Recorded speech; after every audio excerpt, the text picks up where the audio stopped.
मैं बच्चों के लिए कोई फ़िल्म करना चाहती हूँ। नाबालिग अफराद की तो थी अपने बच्चों के साथ। हाँ, लेकिन वो टीनेजर्स की थी। आपके अपने बच्चे जो हैं जब आपका कोई पुराना ड्रामा देखते हैं तो क्या कहते हैं? मज़ाक उड़ाते हैं। बड़े कमीने हैं दोनों। क्या हमारे माशरे में सास, नंद वगैरह इतने ही बुरे होते हैं?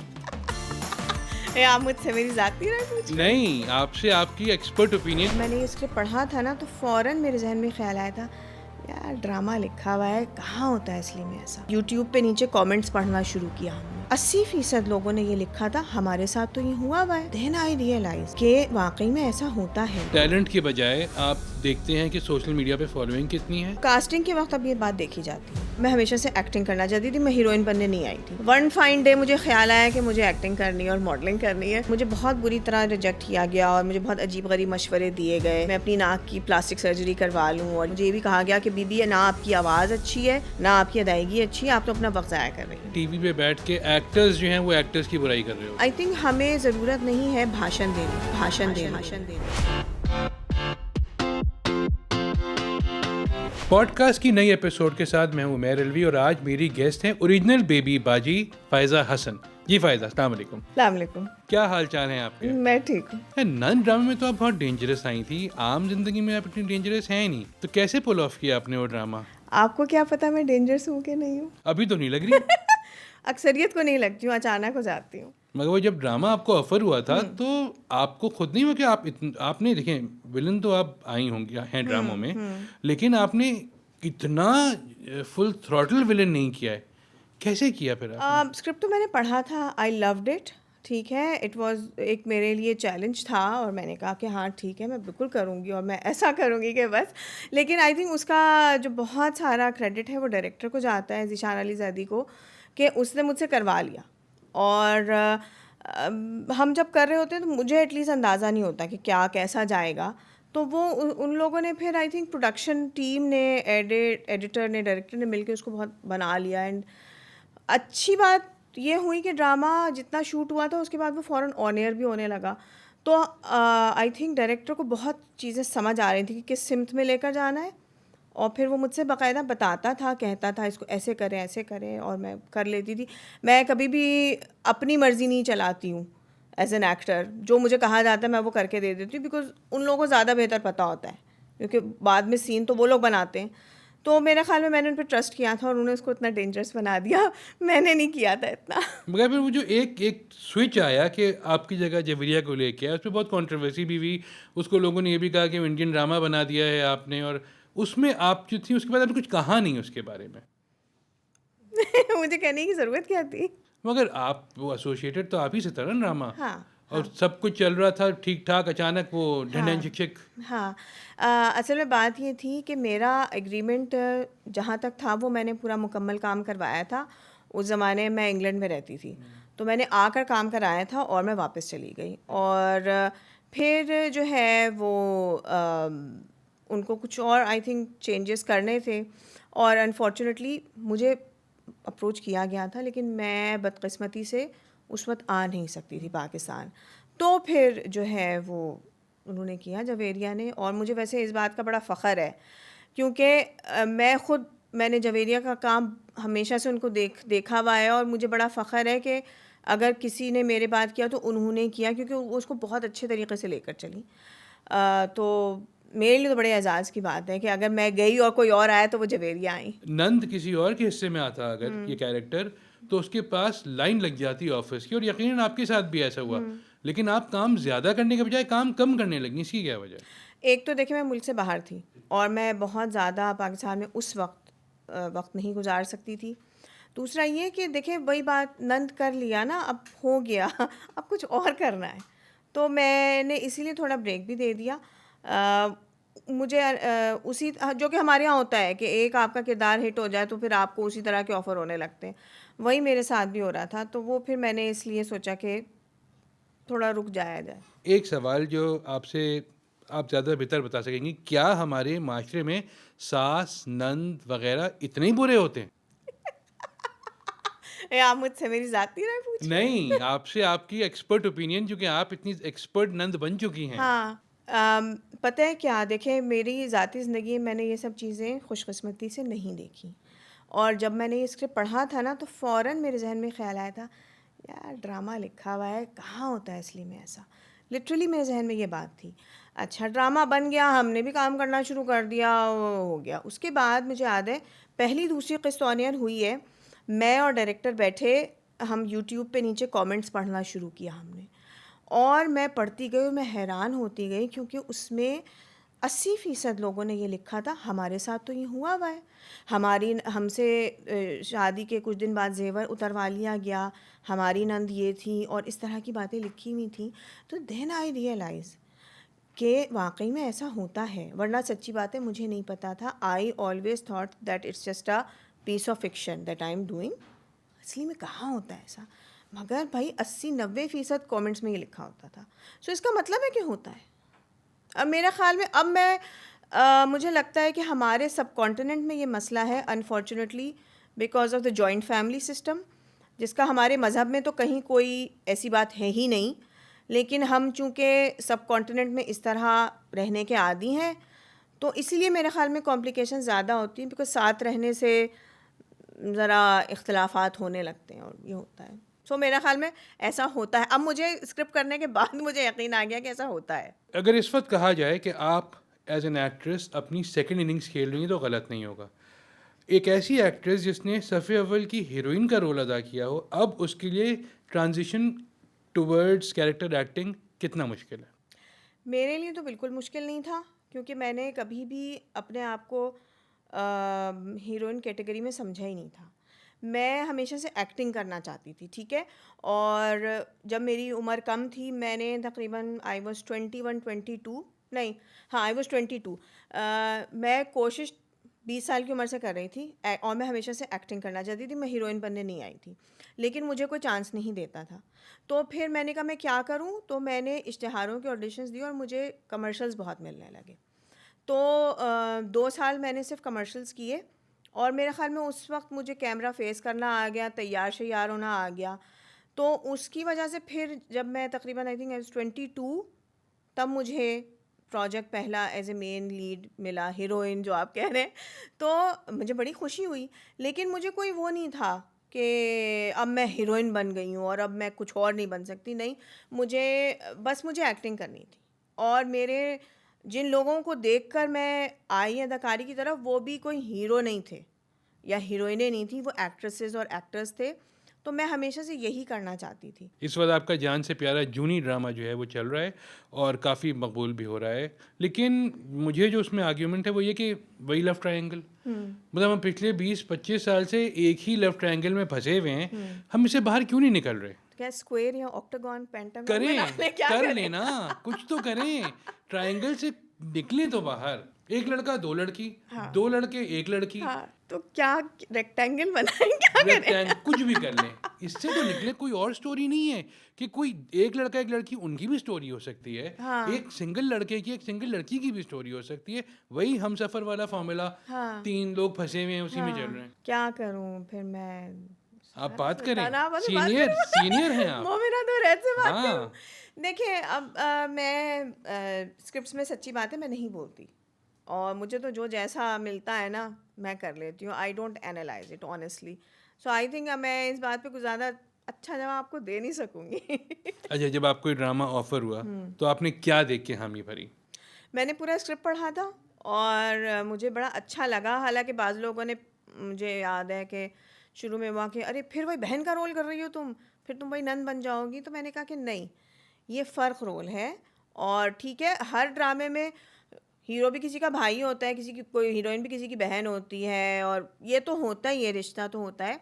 पर मैंने कहा नहीं, ये एक बड़ी फ़र्क बहन है, ये बहुत लालची है और इसके अपने इंटरेस्ट्स हैं।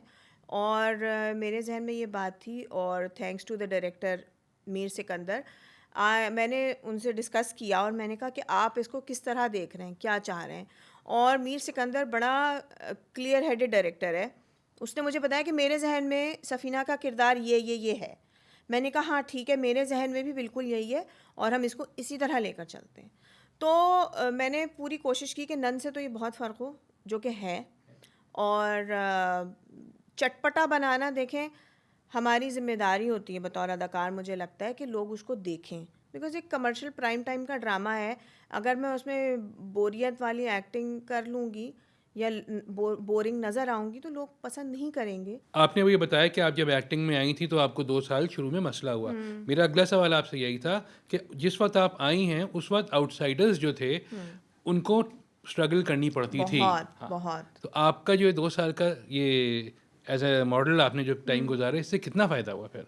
आई थिंक हो सकता है मैं सोचती हूँ कि शायद मुझ में वाक़ई में उस वक़्त कमी हो, जो मैं रिजेक्ट कर दी जाती थी। हो सकता है मुझे वाक़ई में बोलना ना आता हो, कैमरा फ़ेस ना करना आता हो, शक्ल अच्छी ना हो, पहनना-ओढ़ना अच्छा ना होता हो, जो मैं रिजेक्ट हो गई। मैं ये नहीं कहूँगी कि और मुझे मेरे ख़्याल में ये है कि हाँ, और मैं किसी को जानती नहीं थी।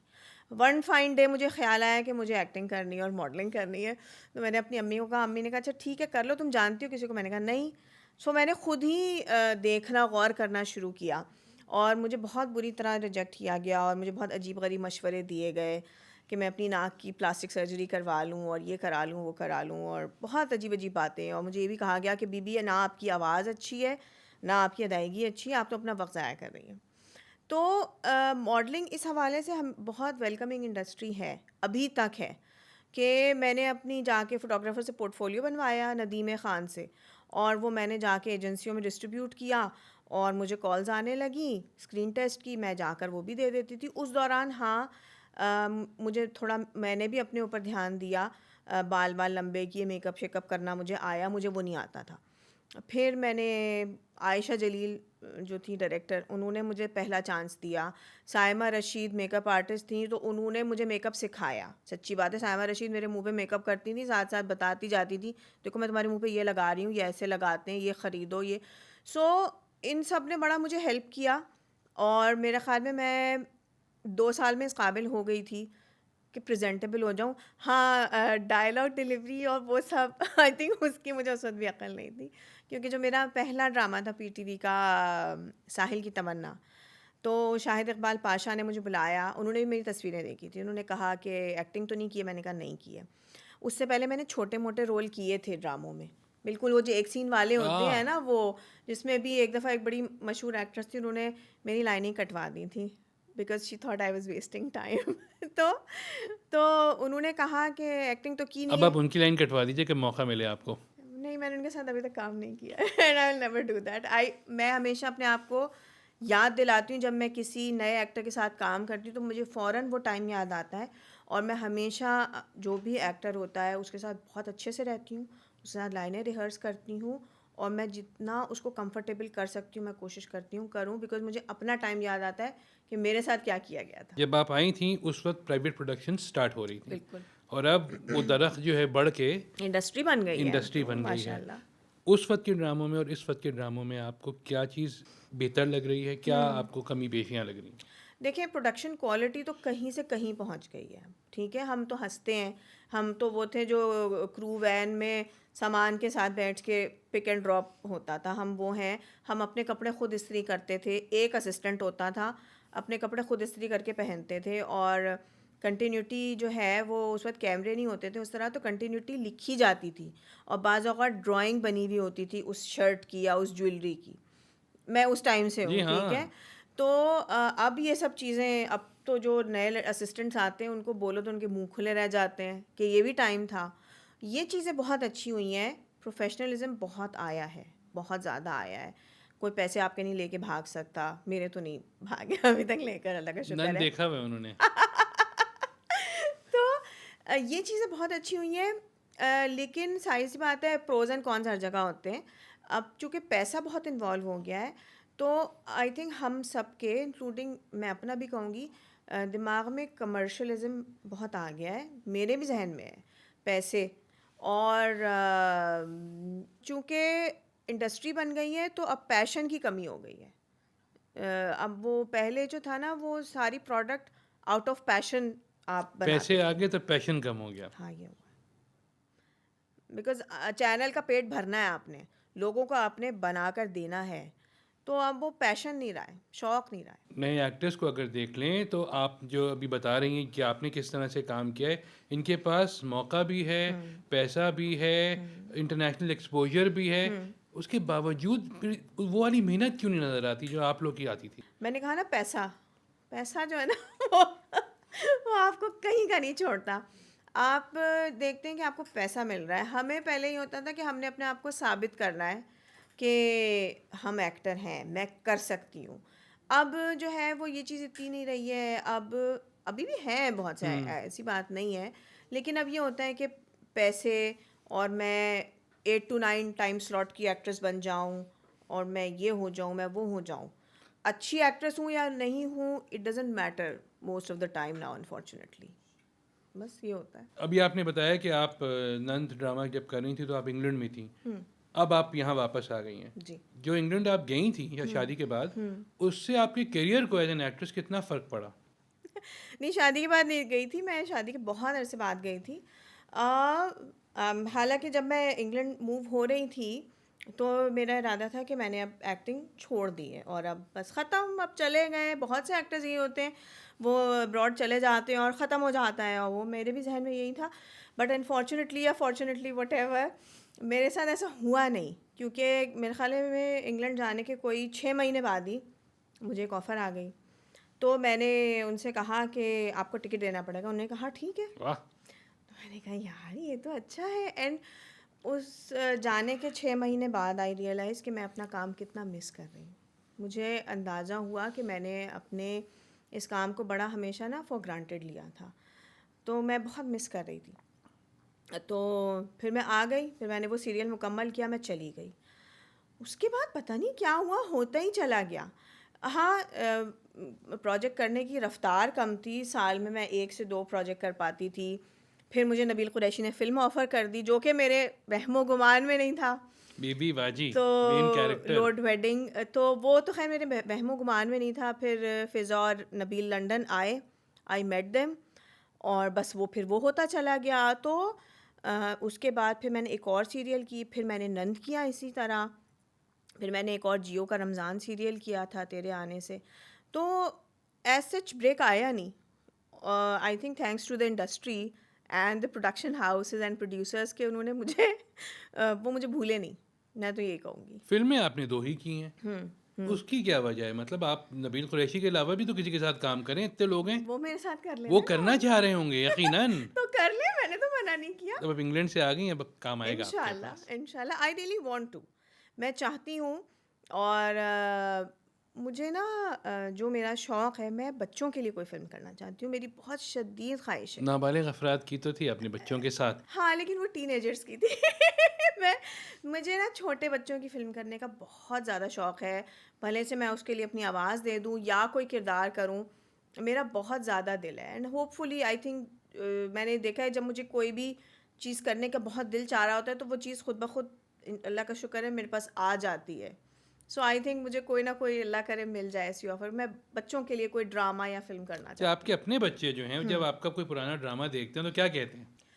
मज़ाक उड़ाते हैं। बड़े बड़े कमीने हैं दोनों। दोनों बहुत हँसते हैं, बहुत मज़ाक उड़ाते हैं। बाज़ उनको एक आध ड्रामे अच्छे भी लगते हैं, लेकिन नद में मेरा बहुत मज़ाक उड़ता था। ख़ासकर जब वो मैं घूरती थी ना, तो वो कहते थे, ओह! ये तो आपके लिए बाएँ हाथ का खेल है, अगर आप एग्ज़ैक्टली। हमें घूरती हैं उस तरह। तो वो होता है। बट आई थिंक जब वो छोटे थे तो वो देखते भी नहीं थे, ना उन्हें पता था। लेकिन अब उनको समझ आने लगा है कि उनकी माँ कौन है, क्या है, और they watch it, sometimes they enjoy it. YouTube की वजह से तो आपके पुराने ड्रामे एक्सेसिबल भी हो गए हैं हाँ, अब। हाँ। तो ख़ासकर आई थिंक मेरे दोनों बच्चों को बंस रोड की नीलोफ़र पसंद है। सही। उनको लोड वेडिंग बहुत अच्छी लगी थी, और तो अब वो इस एज में है कि वो ये समझ सकते हैं, देख सकते हैं, तो एन्जॉय करते हैं। अच्छा, एक और चीज़ ये है कि हमारे यहाँ जो है, कहते हैं कि हमारी जो इंडस्ट्री है, शोबिज़ इंडस्ट्री, वो मेल डोमिनेटेड है। आप इस बात से कितना मुत्तफ़िक़ हैं?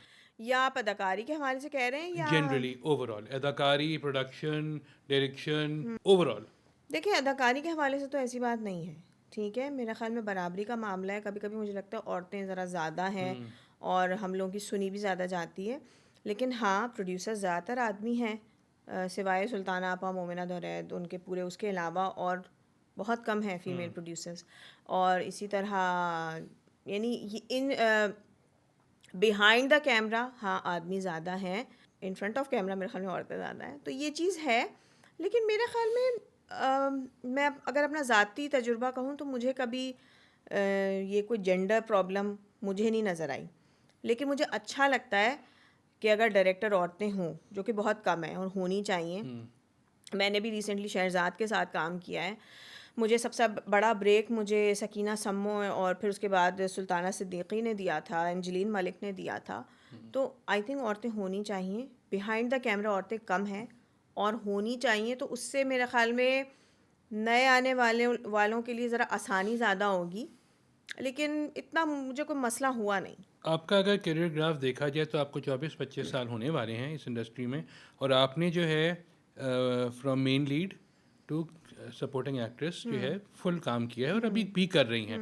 ऐसा क्यों है कि हमारे यहाँ कुछ अरसे के बाद हीरोइन की जो शेल्फ लाइफ है वो ख़त्म हो जाती है? दुनिया भर में तो ऐसा नहीं होता। मेरिल स्ट्रीप आज भी काम कर रही हैं, निकोल किडमैन आज भी काम कर रही हैं, लेकिन हमारे यहाँ जो है वो 10-12 साल की 15 साल की शेल्फ लाइफ के बाद हीरोइन ख़त्म हो जाती है। असल में ये पहले कुछ अरसे तक था, लेकिन मुझे लगता है कि अब नहीं है। देखें, अभी आपने रिसेंटली देखा होगा नूरजहाँ। ओ, आई लव दैट सीरियल। ठीक है, अब आप उसमें क्या कहेंगे उसे आप, ठीक है, वो छोटी 4 लड़कियां, ठीक है, आप उन्हें हीरोइनें कह लें, लेकिन असल तो सबा हमीद ही थी ना हीरोइन। ठीक है, इस तरह और भी बहुत सारे इस तरह के ड्रामे आ रहे हैं। तो इवन नंद भी आप उसको जो आई डोंट नो उसको आप किस कैटेगरी में डालेंगे, लेकिन आई थिंक अब ट्रेंड चेंज हुआ है और ये अब बढ़ेगा, क्योंकि मेरे ख़्याल में अब राइटर्स, प्रोड्यूसर्स और चैनल्स को पता चल गया है कि जो भी ख़वातीन 35 से ऊपर की हैं वो अपने कंधों पे ड्रामा लेकर चल सकती हैं और रेटिंग आ जाती है। आपको पता है आजकल तो रेटिंग ही है खुदा, तो रेटिंग आ जाती है, तो इसका मतलब है कि ऐसे औरतें लेके ड्रामा चल सकती हैं। तो ट्रेंड चेंज हुआ है और हो जाएगा, फिक्र ना करें। हमारे यहाँ भी मेरिल स्ट्रीप और निकोल किडमैन जो है वो कर रही होंगी काम। म्यूजिक वीडियोस में भी तो आपने काम किया था। बिल्कुल। वो एक्सपीरियंस तो बताएं। वो वही एक्सपीरियंस है मॉडलिंग का। एक्टिंग में तो कोई चांस देता ही नहीं था। तो मैं कमर्शियल्स करती थी, तो सरवर मुसवी होते थे और उनकी अब साहबजादी हैं सीमी। तो वो उन लोगों ने मुझे बुलाया और उन्होंने कहा कि ऐसे ऐसे म्यूज़िक वीडियो है, पायल बांधे छन। पायल बांधे छन। तो मैंने कहा ठीक है, कर लेंगे बस। तो इतना सोचना समझना क्या, पैसों वैसों की बात तय हुई। 2 दिन की शूटिंग थी, वो वसीम बाग चले गए हम, और वो सीमी जो थी उनके वो वलीमे का जोड़ा था, मुझे याद है, बड़ा खूबसूरत जोड़ा था, वो पहना दिया गया। उससे पहले रहीम शाह तो खैर मशहूर सिंगर थे, उनका वो था ना, पहले तो कभी कभी गम था, वो आया था। खैर हम चले गए और हमने 2 दिन में शूट करा लिया। डांस डूंस तो आता ही नहीं था। फ़ारूक दरबार कोरियोग्राफर थे, वो उनकी तो शक्ल देखने वाली थी, लग रहा था वो अभी अपने बाल नोच लेंगे। वो खुद भी उन्होंने खुद डांस किया, हमसे कुछ हो ना। खैर वो बस वो हम तालियां पीट के इधर उधर, और वो थैंक्स टू सरवर मुसवी साहब के, उन्होंने शूट ऐसा कर लिया कि लग रहा था मैं डांस कर रही हूँ। इनफैक्ट उसमें जो शॉट हैं पाँव के, वो किसी और के हैं क्योंकि वो मेरे बस की बात नहीं थी। तो वो हो गया, बन गया। उसके बाद वो अचानक हिट हो गया गाना, वो हर शादी में बजता था। तो मुझे याद है मेरी ख़ानदान वालों ने कहा कि फिर ख़ानदान में शादी हुई तो वो गाना बज रहा था और it just became very popular. Dance करो आके बेटा, वही वाला डांस करो, यही वो होगा। मैं तो सीट से ही चिपक गई। तो लेकिन ये बड़ा शादियों में बजना था, अभी भी बड़ा पसंद किया जाता है वो गाना। बट अगेन वही बात, मेरे वहमो गुमान में नहीं था कि वो इतना अच्छा जाएगा। अब मैं देखती हूँ तो मुझे I just have very fond memories कि यार देखो, उस वक्त मैंने सोचा नहीं था इस सब का। I was just a model at that time. अभी आपने बात की कि रेटिंग्स जो हैं उसकी वजह से बहुत सारी चीज़ें जो हैं वो चेंज हो रही हैं। सोशल मीडिया फॉलोइंग भी एक ऐसी चीज़ है हाँ है कि टैलेंट के बजाय आप देखते हैं कि सोशल मीडिया पे फॉलोइंग कितनी है और कितनी दूर तक जा सकता है हमारा ड्रामा। क्या ये बात दुरुस्त है? कास्टिंग के वक्त अब ये बात देखी जाती है कि कितने आपके फॉलोअर्स हैं, ये है वो है। और बहुत से ऐसे लोग मैंने देखे जिनको सिर्फ इस वजह से कास्ट कर लिया जाता है कि इसकी फॉलोइंग बहुत है। बहुत अच्छा कहा आपने, लोग। शुक्र है आपने एक्टर्स नहीं कहा। अच्छा, मैंने गौर नहीं किया था, आपने लफ्ज़ पकड़े मेरे। तो ये होता है। और या फिर ये कि इसको कास्ट कर लो ताकि जब ड्रामा ऑन एयर होगा तो इसकी वजह से ड्रामे की रीच बढ़ेगी, पब्लिसिटी बढ़ेगी, ये सब होने लगा है। अब इसको मैं क्या कर सकती हूँ? मैं आई रियलाइज़ कि मैं मेरे बस की बात नहीं है सोशल मीडिया। अब मैं बताऊँ, कुछ होती हैं चीज़ें जिनमें आप अपने आप को, you want to remain in the game, ठीक है? As an actor, competitive actor, you have to remain in the game regarding looks, wardrobe, acting style. मैं इन सब चीज़ों से वाकिफ़ हूँ और मैं अपने आप को बड़ा कोशिश करती हूँ अपने आप को अपग्रेड रखने की इस हवाले से। लेकिन I think social media is one thing जो मुझे लगता है अपने हवाले से कि मैं नहीं कर सकती उसके लिए इतना, वो कि लाइक्स या व्यूज़ हासिल करने के लिए मैं ये कर लूँ या मैं ये यहाँ चली जाऊँ या ये कर लूँ तो मुझे ये मिल जाएगा और मेरे फॉलोअर्स बढ़ जाएंगे। अनफॉर्चुनेटली मैं नहीं कर सकती, एंड आई रियलाइज़ कि आई थिंक मैं इस गेम में ना ही पढ़ूँ तो अच्छा है। इस वक्त आपके कौन से ड्रामे जो हैं जो चलने वाले हैं जिसमें आप काम कर रही हैं? देखें, हम टीवी पे तो वो चल रहा है जान से प्यारा जूनी। उसके बाद जो मैंने किया, मैंने एक जियो टीवी और सेवन स्काई की सीरियल की थी। उसका उस वक्त तो नाम पहली बारिश था, अब पता नहीं क्या होगा ऑन एयर होते वक्त। वो शहरजाद शेख ने डायरेक्ट किया है। It's a wonderful serial, script is wonderful. Ejaz Aslam है मेरे साथ, समिया मुमताज़ हैं, हाजरा हैं, शहरोज़ हैं और सबूर है। Very good. And beautiful serial. मुझे पर्सनली बहुत अच्छा लगा वो सीरियल, स्क्रिप्ट और वो।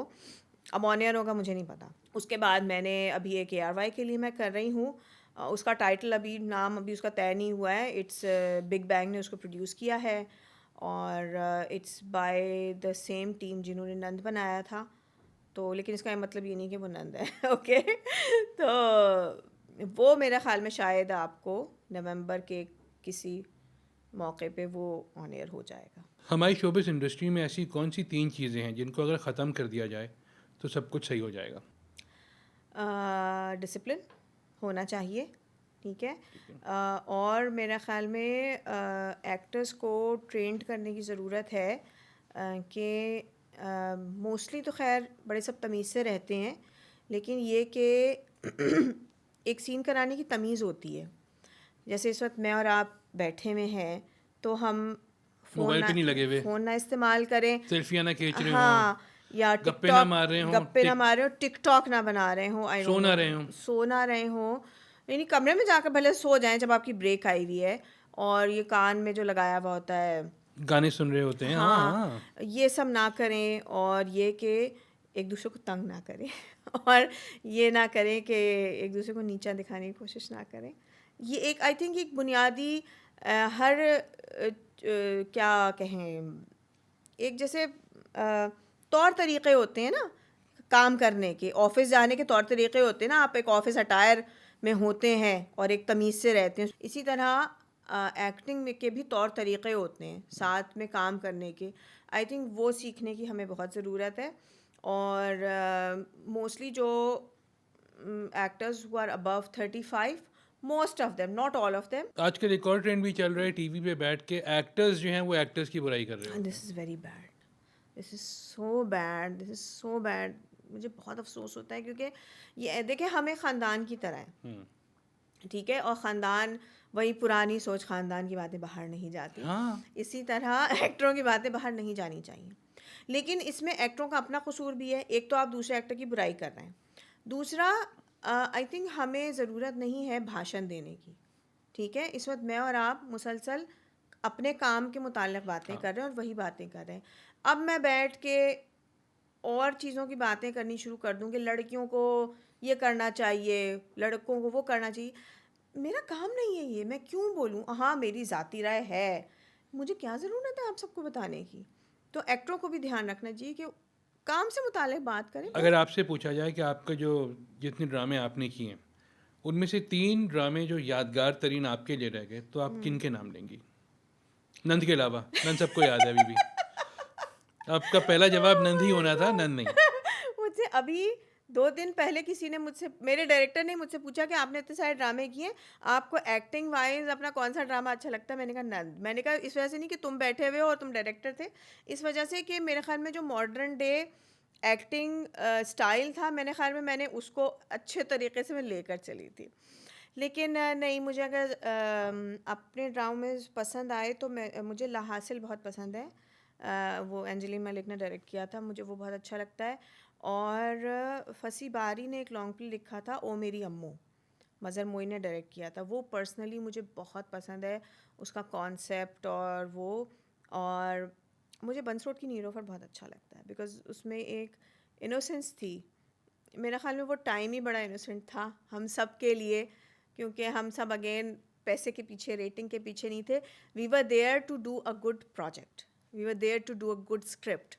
तो आई थिंक वो चीज़ पता चलती है। बता दिए ना 3 महीने। अगर आपको बिल्कुल अपने करियर के स्टार्ट वाली फ़ायज़ा हसन कहीं मिल जाए, आप उसे क्या मशवरा देंगी? मैं उससे कहूँगी कि थोड़ा काम ज़्यादा कर लो।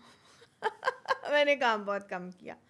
वो मजबूरियाँ भी थी, इम्तिहान आ जाते थे, पढ़ाई आ जाती थी, फिर मोहब्बत आ जाती थी बीच में, फिर शादी आ गई, सब हो गया। मगर मेरे ख़्याल में मैं उसको ये कहूँगी कि तुम थोड़ा काम पे ज़्यादा तवज्जो दो, जो कि नहीं थी।